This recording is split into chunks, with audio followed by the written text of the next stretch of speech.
Africa of the 60s, 70s, and 80s is that the process of democratization is moving very fast in Africa. Africans are tired of having despots who sit in power for life and plunder, the continent's resources. You've had people like Mobutu and in Zaire and Nguema in Equatorial Guinea, Bokassa in Central African Republic, Idi Amin in Uganda. These days, Africans want everything that every other people on earth want. Good education, health care, the freedom to choose whom they want, to be in power, and every other thing. So that's what you're seeing. There's a new wind blowing through the continent.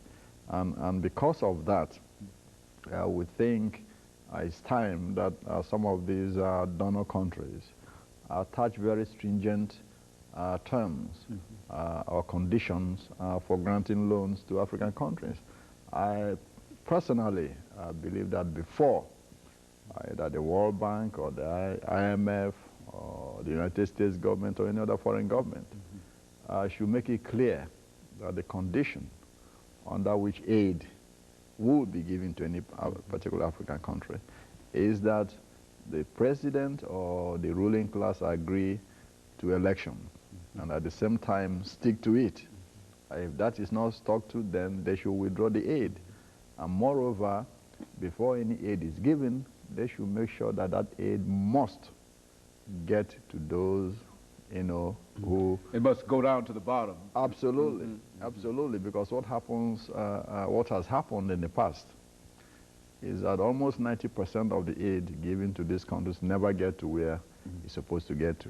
It's never used for what it's designated for.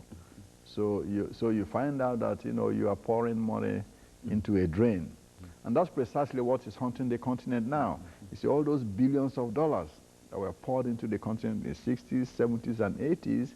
Now, the IMF and the World Bank say, we want our money back. That's why you have this structural adjustment program. And because the money is not there to pay, then the IMF insists that these countries must restructure their economies in order to be able to pay back this loan. The interest on that loan alone is at times larger than the loan itself. See? So you find that African countries are in great economic stress because of the structural adjustments program, which is an outgrowth of all the money poured into Africa in those 3 decades that was never used properly. See? So it's very important.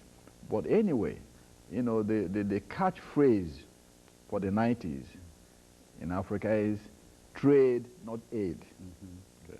Africans want to trade on equal terms, with the rest of the continent, the rest of the world, not giving them aid. It's like a welfare system. Africans do not want a welfare system anymore. Trade with us, we trade with you. Buy a pencil from us, we buy a pen from you. As far as it's on equal terms, not prices set somewhere else, So that is very important. So that's what you are seeing now. Africans want aid, trade, not aid. So as soon as the leaders in that country understand, what their people want, then, these changes will continue to grow. But that's the basic difference between the 90s and the other three decades past. Dr. Madu, we're coming up to our first commercial break, and after which we want to talk about an issue that I know is very, very important to you, and that is the Sudan.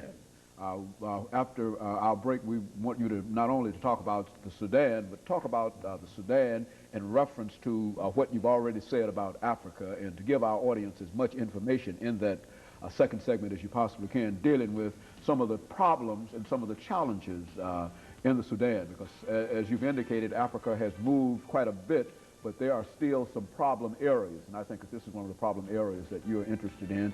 And of course, we'll talk about that as soon as we come back after our first commercial break.